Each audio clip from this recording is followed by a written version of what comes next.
What is your name and title? My name is Paul Fisher, and I'm a professor of pharmacology here at Stony Brook, and I'm also vice chair of the pharmacology department. The pharmacology department is a department in medical school. How many children do you have? I have 3 children, 2 of whom have disabilities, one of whom is relatively normal. The normal one is the oldest, and she's a girl. The 2 younger ones, one is about to be 28, about to be 29, he's actually 28 already, and the girl is about to be 26. They both have disabilities on the autism spectrum, relatively high functioning. The older child, the boy, has a pretty severe learning disability as well, and he's had a lot of trouble with intellectual processing. The younger child, the girl, is 26, and she has essentially no learning disability. She is much higher functioning. As a result, she does quite well in school, and she's a student here at Stony Brook. Do you worry about your children becoming independent on their own? Certainly, that's an issue. The older child, the boy, has had a lot of difficulty finding a niche in the world, specifically in terms of finding employment or a job that he can rely on for income. Thus far, he's been unsuccessful. He currently receives SSI, that's Supplemental Security Income, is what the initials stand for, and that's from the United States Social Security Administration. That's a relatively small amount of income monthly, currently $808, which for anybody who's tried to live on Long Island will realize that that's a relatively small sum of money. He, as I say, is trying to get employment. Thus far, he's been unsuccessful. At least part of the problem is he lacks any form of transportation. He doesn't drive, and he finds it very difficult to navigate in the world. He gets lost pretty easily, and so getting to job interviews has been up to now almost impossible for him. The younger child also has difficulty navigating in the world.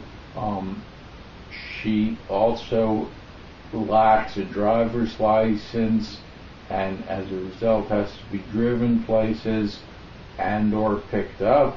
When she goes places, she is less likely than he is to get lost, so she's much more aware of her surroundings, aware of where she lives. But as I say, it's very difficult given the limitations of public transportation on Long Island for her to get from one place to another. Do you think there are a proper amount of services available for children on the autism spectrum? And if not, do you think raising of the level of awareness about children and young adults with the autism spectrum will increase these services and inspire people to create more programs? That's a good question.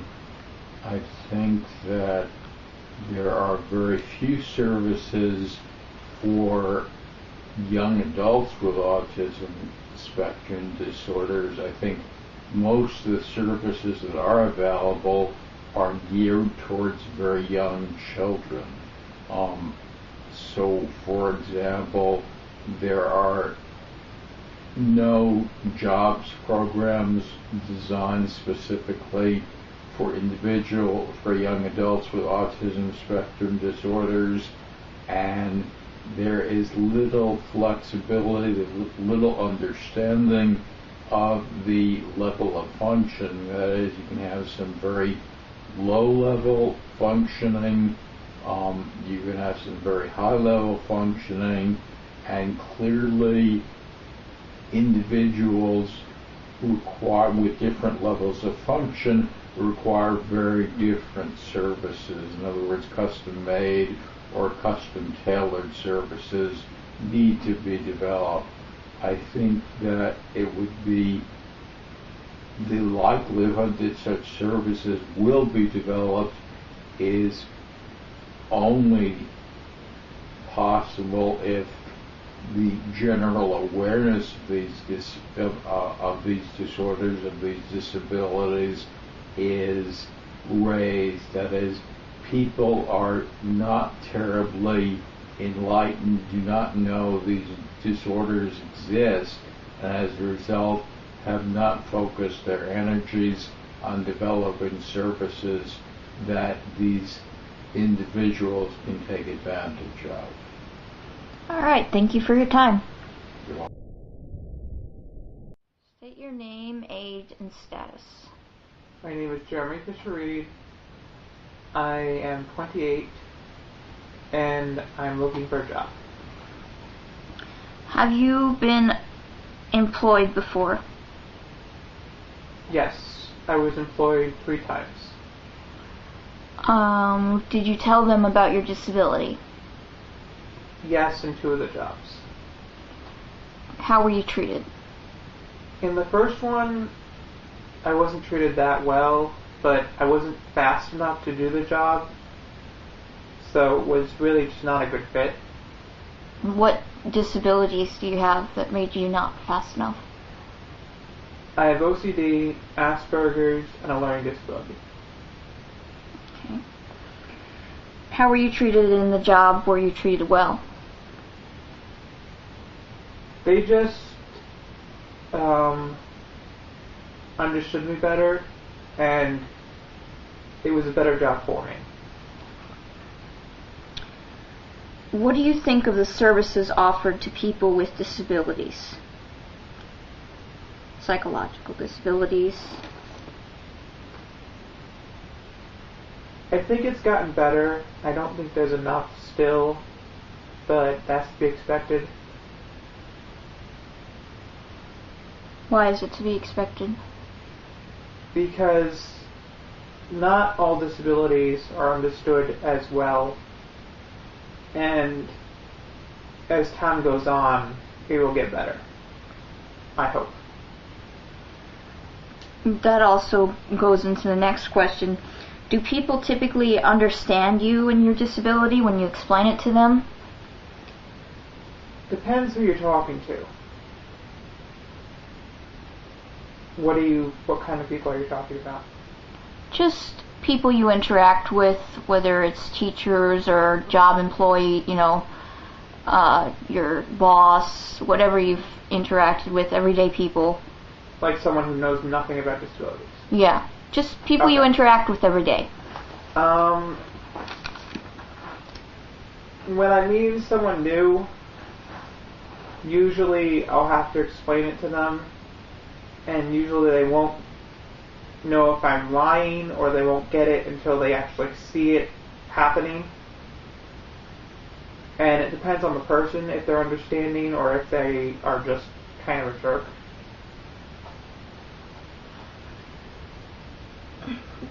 Do you think the nation, world is aware enough of people with psychological disabilities?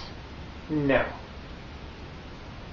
Especially with my disability, there's very little that they know about it. For Asperger's, anyway. OCD is known more, but for Asperger's, it's just started to get recognition. Do you feel you fit in society? Explain the question more? Well, do you feel like when you have a job, do you feel like you fit in? Do you feel output, like people still don't understand you? There's always going to be a feeling of people not understanding you, but, I mean, that's life. Not everyone is going to understand you, whether you have a disability or not. Do you consider yourself independent, capable of supporting yourself? I consider myself independent, not quite capable of supporting myself yet, but that comes in time. Do you have any friends? I have a lot of friends. Since part of my disability has trouble with social P's and Q's, that's an interesting thing. But a lot of my friends are understanding about it, so I have a decent amount of friends, and I have a girlfriend. Where do you see yourself in the future? Where do you hope to see yourself? I hope to have a job, live on my own, and have a good life. Okay, thank you for your time. You're welcome.